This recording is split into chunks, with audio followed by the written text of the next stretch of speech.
Hi superhero fans! Today we're taking a look at the Avengers Infinity War Iron Man Mark 50, the luxury version. Let's remove the plastic wrap first, it's way too reflective on camera, and check out the box. The first thing worth noting is the quality of the packaging. Sometimes when we look at various Chinese figures, they are packed rather cheaply. Here, however, everything immediately feels premium, even though the manufacturer is also Chinese. So let's unbox everything and lay it all out. And at the end, I'll rate this set on a 5-point scale and tell you whether it's more suitable for collectors or for play. Let me quickly lay out all the contents of the box. By the way, we already had this Iron Man Mark 50 suit on the channel before, in Lego. Here it is. You can watch the build and review video on my channel. A link will appear in the top right corner. Let's start with the body. Right away, it's obvious that this is not a cheap figure. It's made extremely well at a very high level. Great plastic and absolutely stunning paintwork. I hope the camera captures how shiny it is. Every single detail shines. This is truly a premium level finish. The chest piece is attached directly to the abdominal section, and at the bottom of the chest there's a movable part that allows movement in all directions. What's interesting is that you can slightly pull the chest piece forward and upward to add extra mobility. I'll show and explain the full range of articulation in more detail at the end, so make sure to watch the video all the way through. On the back, you can attach one of two parts, either a simple panel that covers the back or this nanotech flight weapon module. Let's start with the regular plastic panel and just close the back. The part fits perfectly right away with no gaps and no extra effort required. The arms also plug in very nicely, and once again there's an extendable shoulder mechanism here. If needed, you can increase the shoulder's range of motion. This deltoid panel slides back and forth, fully covering the shoulder. It doesn't interfere with articulation at all. A very smart design, and I really like it. Sometimes figures are well made, but limited in articulation. In this case, thanks to these solutions, you can pose the figure in almost any position, just like a real human. I really love this construction and the overall joint mobility. It's extremely well done. The deltoids also fit very nicely with the torso, chest, and back plates. Let's move on and take a closer look at the arms. They're not simple at all. There's a two-part joint with double articulation at the elbow. It's not anatomically accurate, but it allows for an extreme range of motion. I actually like this. It's a very creative solution. The same system is used on the other arm as well. It's clear that this joint system was designed specifically to allow for absolutely any pose. The set includes 4 different hands. Let's take a look. The regular open hand is beautifully made, with all the details painted. Another one is a fist, also very well done with crisp details. Here we have a hand with a hole where you can insert effects like flames. There's a similar hole on the feet as well, which I'll talk about later. And there's also a fist with a hole where you can attach weapons or shields. Let's assemble a classic standard arm. Look how smoothly the parts fit together. I really like that. The articulation is honestly phenomenal. Let's put another fist on the arm. Yeah, that looks awesome. Honestly, I've come across very few figures of this quality in my life.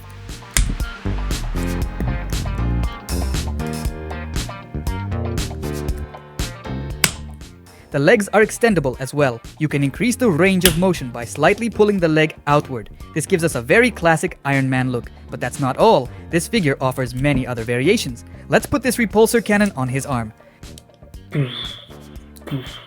Let's take a closer look at it. It's very well made, nicely painted, with great detail work, no excess plastic, and solid material. The Lego figure had a similar cannon. Of course, there's no comparison in terms of paint quality and plastic. The other arm can be equipped with this sword. Here, you could probably nitpick the paint a bit on both sides.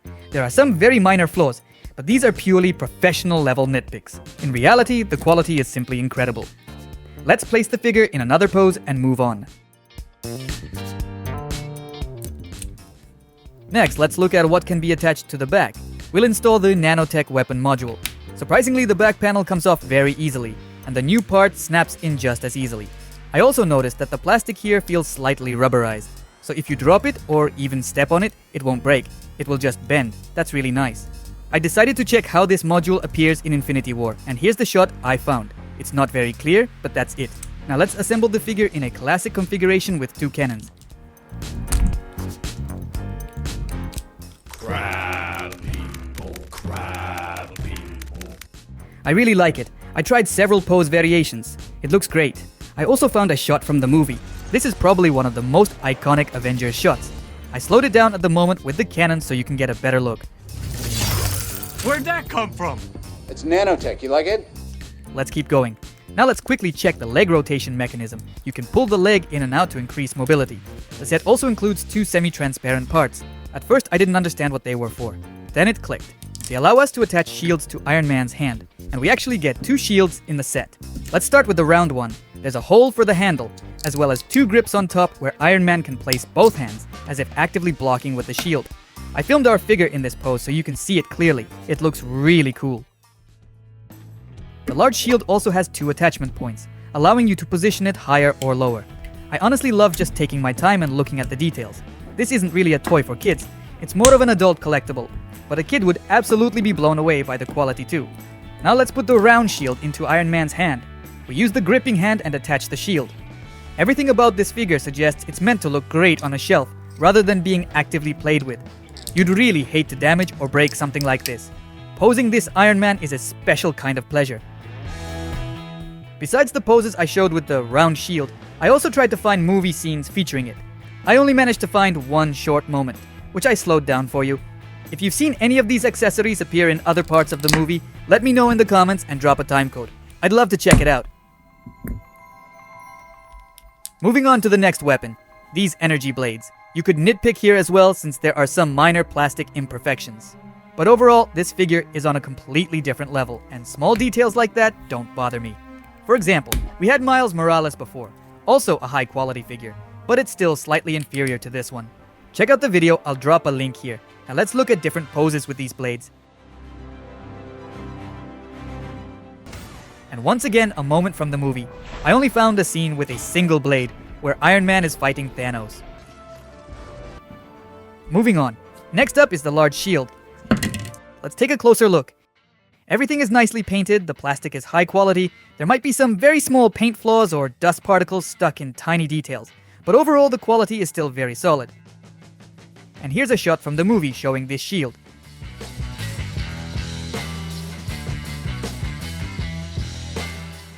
The set also includes this sword, and here's a moment from the movie where it appears, once again slowed down. Of course, if you really wanted to, you could nitpick the plastic seams in certain places. But honestly, I'm not sure if truly perfect figures without any minor flaws even exist. If you know of any, let me know in the comments. I'd love to get one.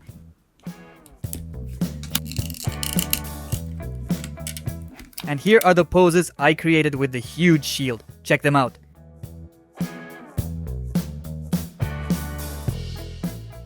We're left with the final set of hands, the ones with holes for the flame effects. The same flame pieces can also be attached to the feet. Let's take a closer look at the holes in the feet and place all four flames where they belong.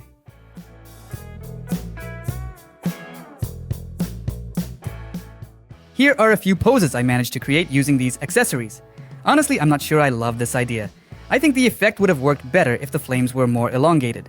And as always, here's a movie shot showing Iron Man using this feature. As promised, here's a closer look at the joints, starting with the shoulder articulation. If I need a more exotic pose, I can move the shoulder like this, raise it or lower it. It might look a bit non-anatomical, but it allows for some very dynamic poses. Now let's talk about the double elbow joint. The elbow bends at two separate points. Again, not very anatomical, but this construction allows for extreme bending. If we want to tilt the figure further forward or backward, we can slightly pull it out of the torso and lean it more in either direction. This adds extra mobility. When the figure is fully inserted, movement is more limited. A similar system is used for the legs. You can raise the leg like this, and if you need to raise it higher, you can extend it outward, giving it extra room to move. See here, the left leg is extended and the right one is fully inserted. The difference is very clear. Let's switch them and take another look. Thanks to these mechanisms, you can create much more interesting poses. And the final element of the set is the base and support arm that allows you to secure the figure.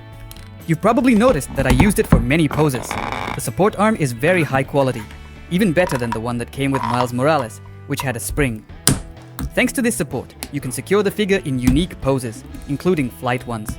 Now take a look at all the poses I created for Iron Man MK50. And it's time for the final rating. For the first time ever, I'm giving this set a full 5 out of 5. This is the only figure in the history of my channel to receive the maximum score. It's an exceptionally high quality figure. I would recommend it not for play, but for display, to place it on a shelf and simply enjoy how it looks. Although, of course, a child would also be absolutely thrilled with such a high quality toy. Personally though, I'd rather admire it on my desk than play with it.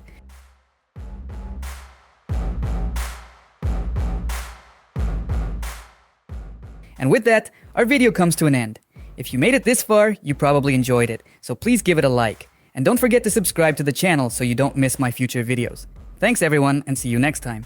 Check out the video that's being suggested to you right now. It's fun and interesting. Bye.